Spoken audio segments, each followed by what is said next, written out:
मराठा आंदोलक मनोज जरांगे पाटील यांच्या नेतृत्वात 29 ऑगस्ट रोजी मुंबई येथे होणाऱ्या आंदोलनाच्या पार्श्वभूमीवर राज्यभरात मराठा समाज बांधवांच्या ज्या बैठका आहेत त्या आता अंतिम टप्प्यात आल्याचं चित्र आपल्याला पाहायला मिळत आहे। राज्य समाज बांधवांकडून बैठका घेण्यात आलेल्या आहे।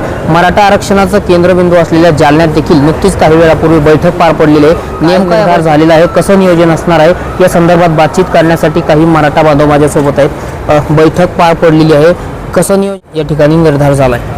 खरं पाहायला गेलं तर मनोज जरांगे पाटील यांनी मराठा आरक्षणाचा लढा उभा केला आणि मुंबईला जाण्याची घोषणा त्या ठिकाणी केली। शहरामध्ये गावागावामध्ये त्या ठिकाणी चावड्या बैठकाला सुरुवात झाली। महाराष्ट्रातले सगळे जिल्हे, सगळे तालुके आणि गावागावामध्ये बैठका चालू आहेत। या जालना तालुक्यात देखील जालना तालुक्याच्या प्रत्येक गावामध्ये मराठा सेवक त्या ठिकाणी पोहोचलेले असताना देखील ही तालुक्याची आढावा बैठक त्या निश्चित प्रकारे खूप चांगल्या पद्धतीने पार पडली। गावागावातून मराठा सेवक आणि अनंत गाड्या त्या ठिकाणी मुंबईकरता 23 तारखेला सकाळी 10 वाजता या जालना तालुक्यातून निघतील।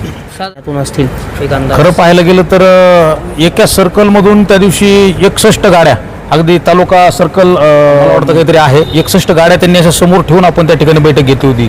तर एका सर्कलच्या एवढ्या गाड्या निघत असतील तर जालना तालुक्यातून किती गाड्या निघतील याचा अंदाज आपल्याला 27 तारखेला सकाळी 10 वाजता येईल। हजारोच्या संख्येने त्या ठिकाणी गाड्या या तालुक्यातून निघणार आहेत। गावागावात जाऊन चावडी बैठका पार पडलेल्या आहेत, काय आव्हान बांधवांना तुम्ही केलं?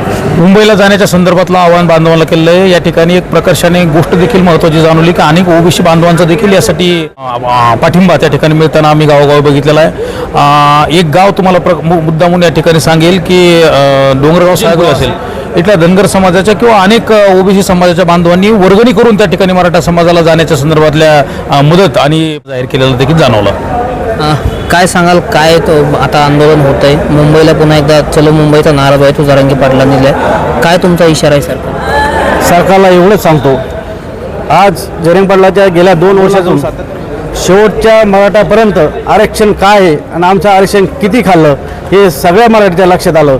त्यामुळे आम्ही आज चावडी बैठक घेतो गावात। असं म्हणतो की मागच्या वेळेस आम्ही आलो नव्हतो, ह्या वेळेस आम्ही प्रत्येक गावातून लहान म्हणजे 16 वर्षाच्या मुलापासून तर 80 वर्षाच्या म्हाताऱ्यापर्यंत सज्ज झाले आहे। कारण आज ह्या लढ्याचा तीव्र स्वरूप सरकारनं आणि आरक्षण ओबीसीतून लवकर दिलं पाहिजे। आरपारची लढाई असल्याचं जरांगे पाटील सांगतायत, काय म्हणाल तुम्ही? मनोज दादांनी या मुंबई वारीच्या संबंधानं विनंती केली की ही लढाई आर आणि पारची, म्हणजे ही लढाई माझी शेवटची लढाई आहे। एकतर मराठ्यांच्या आरक्षणाची विजय यात्रा निघेल, नाहीतर मनोज जरांगेची अंत्ययात्रा निघेल।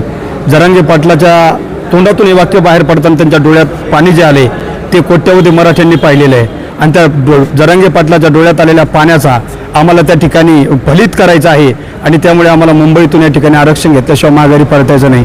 तशा पद्धतीनं आम्ही तयारीसुद्धा केलेली आहे। आम्ही गावोगावी गेल्याच्या नंतर आम्ही नियोजन बैठका, चावडी बैठका यासाठी घेतो की त्या गावात जाऊन आम्ही नियोजन करावं। त्या गावचे लोक आम्ही गेल्यावर म्हणतात की आमचं तुमच्या अगोदर नियोजन झालेलं आहे, पण 10 गाड्याचं आमच्या गावचं नियोजन झालं, तुम्ही आले अजून 5 गाड्या वाढवू, तुम्ही आले अजून 10 गाड्या वाढवू। आम्ही गेल्याच्या नंतर गाड्यांची संख्या द्विगुणित होते, दुप्पट होते। म्हणजे जसं जसं एक दिवस जातोय तसं या आंदोलनाचं स्वरूप वाढताना दिसते। आणि खऱ्या अर्थानं 27 तारखेला ज्यावेळेस मनोजदादाचं आंदोलन त्या ठिकाणी मनोजदादाची मुंबई वारी सराटी अंतरवालीकडून मुंबईकडे निघेल ना, त्यावेळेस आंदोलन दिसणार नाही, मोर्चा दिसणार नाही, ही दिंडी दिसणार नाही, महाप्रलय, महाझंझावात आणि महासागर सराटी अंतरवालीकडून मुंबईकडे येणार आहे। आणि हे मुंबईत शिरल्याच्या नंतर मुंबईकरांची जर बेहाल सरकारला होऊन द्यायचे नसेल ना, तर शिवजन्मभूमीत सरकारने यावं आणि शासन निर्णय काढून मराठ्यांना खुश करावं आणि मराठ्यांच्या हक्काचं आरक्षण द्यावं ही विनंती आहे। तर एकूणच आपण पाहतोय की राज्यभरात मराठा समाज बांधवांच्या बैठका सुरू आहेत। त्यामुळे 29 ऑगस्टला चलो मुंबईचा जो नारा आहे तो जरांगे पाटील यांनी दिलेला आहे। त्यामुळे आता तरी सरकार यांच्या मागण्या पूर्ण करणार का हे पाहणं आता महत्त्वाचं ठरणार आहे। दीपक पालवेसह मी रामनाथ ढापणे, TV9 मराठी।